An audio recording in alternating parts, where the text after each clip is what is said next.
மாதிரி திரு சுரேஷ் காமாட்சி அண்ணன் அவர்களுக்கு வணக்கம். அண்ணன் சமுத்திரக்கனி அண்ணன் வந்து இந்த படத்தில் இந்த ஒரு காட்சி நீங்கள் நடிக்கணும் அப்படின்னு ஒரு வார்த்தை தான் சொன்னேன். அந்த கதையை கேட்டுட்டு உடனே போகலாம், நாளைக்கு போகலாமான்னு கேட்டார். அந்த மாதிரி நம்ம புதுசாக திரைப்படத்துக்கு வர்றோம், நம்ம என்ன செய்ய போகிறோம் அந்த குழப்பம்லாம் இல்லாமல் கதையை கேட்ட உடனேயே சரின்னு சொல்லி நடிக்க வந்தார் சமுத்திரக்கனி அண்ணன் அவர்கள். இப்போ ஏர்போர்ட்டில் இருந்து இப்போ தான் கிளம்ப போகிறாரு, அவருக்கு வந்துடுவார். அவருக்கும் வணக்கம். அப்புறம் நம்ம ஷியாம் அண்ணெல்லாம் வந்து அதாவது நம்ம எல்லாரும் விரும்பக்கூடிய ஒரு விஷயம்னா நகைச்சுவை தான். வன்முறை, வெட்டு, குத்து அதெல்லாம் தாண்டி திரைப்படத்தில் நல்ல நகைச்சுவை இருந்தால்தான் நம்மளுக்கு எல்லாருக்கும் ஓரளவு பிடிக்கும். ஷியாம் அண்ணா அவர்கள் மிகப்பெரிய ஒரு வாய்ப்பு அவருக்கு வரும்னு நான் நினைக்கிறேன். ஏன்னா அவர் படங்கள் நம்ம பார்த்துட்ருக்குறோம், அது எல்லாம் நம்ம விரும்பி ரசிக்கிறோம். இருந்தாலும் இந்த படப்பிடிப்பு தளங்களில் திரு ஷியாம் அவர்கள், திரு காதல் சுகுமார் அவர்கள்லாம் வந்து எல்லாத்தையும் விழுந்து விழுந்து சிரிக்க வைப்பாங்க. அவங்க பக்கத்தில் இருந்தால் நம்மளுக்கு ஒரு நோயுமே வராதுங்க. நான் உண்மையிலேயே நேரடியாக பார்த்தேன். அவர்களுக்கு யாராவது ஒரு இயக்குனர், ஒரு தயாரிப்பாளர் ஒரு முழு நீள நகைச்சுவை படம் அவங்களெல்லாம் வச்சு எடுத்தா பிச்சுக்கிட்டு ஓடும். நான் உண்மையை சொல்கிறேன். அதுக்கான கதைத்தெல்லாம் அவங்களுக்கு அமையும். அவங்களுக்கு வணக்கம், நன்றி, வணக்கம். நம்ம அம்பானி சங்கர்லாம் நிறைய திறமை வச்சுருக்காரு. நம்ம படத்தில் மகானான்னு ஒரு ஹீரோயின், அவங்க இப்போ ஒரு 6-7 படம் நடிச்சிட்டாங்க. நான் வந்து முதல் படம், அதனால் அவங்க வந்து நம்மளுக்கு சொல்லி கொடுத்தாங்க இந்த படத்துடைய நிறைய விஷயங்கள்லாம். ஏன்னா அவங்க நிறைய அனுபவம் அவங்களுக்கு நன்றி. நம்ம வந்து மருத்துவத்துறை சார்ந்த ஒருவன் திரைப்படத்துறைக்கு வந்திருக்கிறான் அப்படிங்கிற ஒரு கேள்வியெல்லாம் நிறைய நண்பர்கள், எதுக்குடா உங்களுக்கு இந்த வேலை, ஒழுங்காக கஷாயத்தை கொடுத்தோமா குழப்பம் நடத்தணுமா போக வேண்டியதானே அப்படிங்கிற அறிவுரை நிறைய நண்பர்கள் சொல்லிட்டாங்க. ஆனால் சின்ன வயசுலேருந்து நம்மளுக்கு ஒரு ஆசை இருக்கும் இல்லையா. நான் முதலையே சாலை கிராமத்தில் வந்து அந்த மருத்துவமனையும் மூலிகை உணவும் சாலை கிராமத்தில் தொடங்குறதுக்கான காரணமே நிறைய திரைத்துறை நண்பர்கள் நட்பு வரும். ஏதாவது ஒரு காட்சியில் நம்ம நடிப்போம், ஏதாவது ஒன்று செய்வோம் திரைத்துறையில் ஆசையில் தான் நான் சாலை கிராமத்தில் முதல் முறையாக இந்த விஷயத்தை நான் தொடங்கினேன். அதுக்கப்புறம் யார்கிட்டையும் நம்ம போய் இதை கேட்குற நிலைமையிலையோ சொல்கிற நிலைமையிலையும் இல்லை. அதனால் நம்மளுக்கான தகுதி வரும்போது களத்தில் இறங்குவோம் அப்படின்னு பொறுமையாக இருந்தோம். சூழ்நிலை கொஞ்சம் சாதகமாக வந்தது, அதனால் நம்ம இறங்கியிருக்கோம். இந்த படத்தில் வந்து நம்ம வந்து ஒரு கோரிக்கை வச்சுருக்கோம். இந்த படத்துடைய முக்கிய விஷயமே இந்த அரசியல்வாதிகள் இடத்துல, இந்த அதிகாரிகள் இடத்துல நம்ம ஒரு கோரிக்கை வச்சுருக்கோம். என்ன கோரிக்கைனா, பெருசாக நம்ம வந்து பெரிய கோரிக்கைலாம் வைக்க முடியாது. நம்ம என்ன டாஸ்மார்க் மூடுங்கன்னு கோரிக்கை வைக்க முடியுமா? கண்டிப்பாக அவங்களால அதை செய்ய முடியாது. ஏன்னா உற்பத்தியாளர்கள்லேருந்து விற்பனையாளர்கள் வரைக்கும் பாதி பேர் அரசியல்வாதிகள், அவங்களுடைய வலதுகை இடதுகை. டாஸ்மார்க்கை மூடுறது கண்டிப்பாக அவங்களால முடியாது. ஏன்னா அதை வச்சு தான் நிறைய சம்பளம்லாம் போயிட்டுருக்குங்கிறாங்க. அதனால் அந்த மாதிரி பெரிய கோரிக்கையில் நான் வைக்கலை. இப்போ சமீபமாக நக்கீரன் ஐயா அவர்களுடைய ஒரு திரைப்படம்,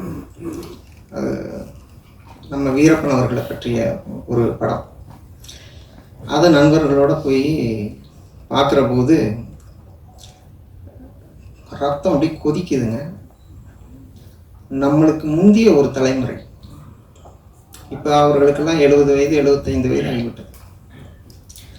அவர்கள் பட்ட அந்த அவமானங்கள், அவர்கள் பட்ட அந்த வேதனைகள், கொடுமைகள், இவைகளையெல்லாம் அந்த வீரப்பன் படத்தில் நம்ம நக்கீரன் ஐயா அவர்கள் அதை ரொம்ப தெளிவாக சொல்லியிருக்கிறாங்க.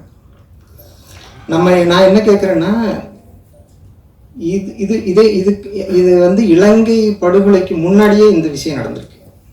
நம்ம இலங்கை படுகொலை தான் பெண்களை கூப்பிட்டு போய் கற்பழிச்சாங்க, பெண்களுக்கெல்லாம் இவ்வளவு இது இந்த மாதிரி அசிங்கமெல்லாம் பண்ணாங்க இப்படின்னு நம்ம பார்த்தோம்னா அதுக்கு முன்னாடியே இந்த கொடுமைகள்லாம் நடந்திருக்குது. அரசியல்வாதிகள்கிட்ட நான் என்ன கேட்குறேன்னா, நீங்க தேர்தல் வாக்குறுதி கொடுக்கும்போது 1000 ரூபாய் தரேன், 2000 ரூபாய் தரேன், மிக்சி தரேன், கிரைண்டர் தரேன்னு சொல்றதை விட இந்த மாதிரி கொடுமைகள் நடக்காதுன்னு ஒரு உறுதி கொடுங்க, எல்லாரும் சந்தோஷப்படுவாங்க. ஏன்னா நம்ம எல்லாம் படிச்சு என்ன பண்ணோம், என்ன பிரயோஜனம்? இந்த கொடுமைகள் இப்ப ஒருத்தன் ஒரு வீட்டில் ஒரு தப்பு செய்யறான், காவல்துறை என்ன பண்ணணும்? அவன் குற்றவாளினா அவனை பிடிச்சு தண்டனை கொடுக்கணும். வீட்டில் உள்ள சமையல் செஞ்சுட்டு இருக்கிற பெண்மணியை கூப்பிட்டு போய் துணிமணியெல்லாம் அவுத்து நிற்க வைக்கிறது, வீட்டில் உள்ள பிள்ளையை கூப்பிட்டு போய் அவமானப்படுத்துறது, கொடுமைப்படுத்துறது, கற்பழிக்கிறது, இந்த மாதிரியான விஷயங்கள் இனிமேல் நடக்கக்கூடாது. காவல்துறை வந்து குற்றவாளியை பிடிக்கணுமே தவிர குற்றவாளியில் உள்ள பெண்களையோ குழந்தைகளையோ தொடக்கூடாதுன்னு சட்டமன்றத்தில் ஒரு தீர்மானமே கொண்டு வரணும். இது வந்து ரொம்ப முக்கியமானது. ஆனாலும் சிறைச்சாலையில் பார்த்தீங்கன்னா, அந்த சிறை தண்டனைக்கு போயிட்டு வெளியில் வர்றவங்க பார்த்தீங்கன்னா 300 ரூபாய்க்கு உள்ள பீடி விற்கிறாங்களாம், 3000 ரூபாய்க்கு பிரியாணி விற்கிறாங்களாம், ஓரமாக அசிங்கம்லாம் நடக்குதாம். இதெல்லாம் வந்து வெளியில் வந்து சொல்கிறாங்க. சிறைச்சாலை இன்னும் 40-50 வருஷம் இப்படியே தான் போயிட்டுருக்கு, இனிமேல் இப்படி தான் போயிட்டுருக்குமா? அதெல்லாம் ஒரு மாற்றம் கொண்டு வரணும்னு அரசியல்வாதிகளுக்கு தெரியக்கூடாத? அந்த சிந்தனை அவர்களுக்கெல்லாம் வர்றதில்லை.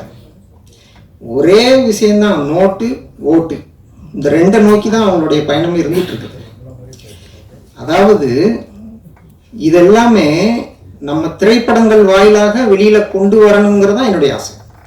நம்ம போய் ஒரு பேப்பர்ல எழுதி இவங்க வாசல்ல போய் நின்று ஒரு கோரிக்கையை கொடுத்தோம்னா 1000 பேப்பர் அங்கே இருக்கும், 1001 இது இருக்கும். திரைப்படங்கள் வாயிலாக அந்த காலத்தில் எம்.ஆர். ராதா அவர்கள் காலத்தில், கலைஞர் அவர்கள் காலத்துல எல்லாம் நாடகம் போட்டு மக்களுக்கு இந்த விழிப்புணர்வை சொல்லுவாங்க. நாட்டில் என்ன நடக்குதுங்கிறத இதன் மூலமாக சொல்லுவாங்க. அந்த நாடகங்களை பார்க்கறது மூலமாக மக்களுக்கு அந்த செய்தி போய் சேரும்.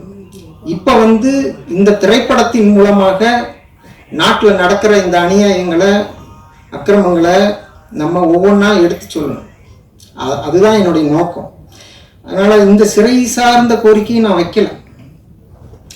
எல்லா அரசியல்வாதிகளுமே தமிழ் தமிழ் தமிழ் மொழி தமிழ் மொழின்னு தான் 40-50 ஆண்டு காலமாக அரசியல் பண்ணுறோம்.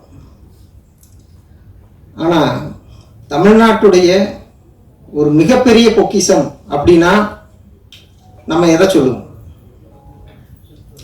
ஒவ்வொரு மாவட்டத்துக்கும் ஒரு சிறப்பு இருக்கலாம். இப்போ ஈரோடுனா மஞ்சள், மதுரைனா மீனாட்சி அம்மன் கோயில், இன்னும் ஒரு சிறப்பு. தமிழ்நாட்டுடைய ஒரு மிகப்பெரிய பொக்கிஷம்னா நம்ம எதை சொல்லுவோம்? விவசாயம் நல்ல விஷயம் சொல்லியிருக்கீங்க, ஆனால் அதை தாண்டி விவசாயம் எல்லா நாடுகள்லையும் இருக்கு, உலகம்புறம் விவசாயம் இருக்கு. அதை தாண்டி ஒரு விஷயம் தமிழ்நாட்டுடைய மிகப்பெரிய பொக்கிஷம் அப்படின்னா தமிழ் மருத்துவம், சித்த மருத்துவம். ஆனால் இந்த 40-50 ஆண்டு காலமாக இந்த அரசியல்வாதிகள் அது அவமானப்படுவதை, அசிங்கப்படுவதை வேடிக்கை தான் பார்த்தார்கள். இந்த பக்கம் தொலைக்காட்சியில ஆபாசமா உடையணிந்த ஒரு பெண்மணி, இந்த பக்கம் ஒண்ணுமே படிக்காத ஒரு ஆளு, கொச்சையா இந்த அம்மா கேள்வி கேட்கும், இவர் அசிங்கமா பதில் சொல்வார். இது என்னன்னு கேட்டா இந்த ஆளு சித்த மருத்துவர்னு போட்டுக்குவார். அதாவது பல ஆண்டுகளாக 40-50 ஆண்டு காலமாக நிறைய வயது மூத்த வைத்தியர்கள்லாம் நிறைய கிராமங்கள்ல நல்ல சேவை செஞ்சுட்டு இருக்கிறாங்க, நல்ல வைத்தியம் பண்ணிட்டு இருக்கிறாங்க. ஆனா சில பேர் பணம் படைத்தவர்கள், அரசியல்வாதிகளின் வலதுகை இடதுகை எல்லாம் தெரிந்தவர்கள்லாம் தொலைக்காட்சியில உட்கார்ந்து இந்த தமிழ் மருத்துவத்தை அவ்வளவு கேவலப்படுத்தியிருக்காங்க. மக்கள், பொதுமக்கள் இந்த டிவியை பார்க்கும்போது என்ன நினைப்பாங்க? என்னடா சித்த மருத்துவர்னு போட்டுக்கிறான், இவ்வளவு கேவலமாக அசிங்கமாக பேசுகிறான், கொச்சையாக பேசுகிறான், ஆபாசமாக பேசிகிட்டு இருக்கிறான். இப்போ சித்த மருத்துவம்னா இப்போ இதுதான் போல சித்த மருத்துவம். அவங்க அந்த ஒரு விஷயத்துக்கு தான் அப்படியே பேசுவாங்க. இது இப்போ கொஞ்சம் குறைஞ்சிருக்கு. நான் சொல்கிறது ஒரு 30-40 வருஷத்துக்கு முன்னாடி சொல்கிறேன், 30-40 வருஷமாக சொல்கிறேன். அவங்களால இந்த மருத்துவத்தை விரும்பாமல் எல்லாமே அத்தனைக்குமே ஆங்கில மருத்துவங்கிற மாதிரி மக்கள் படையெடுக்க தொடங்கிட்டாங்க. இதுவும் ஒரு காரணம்.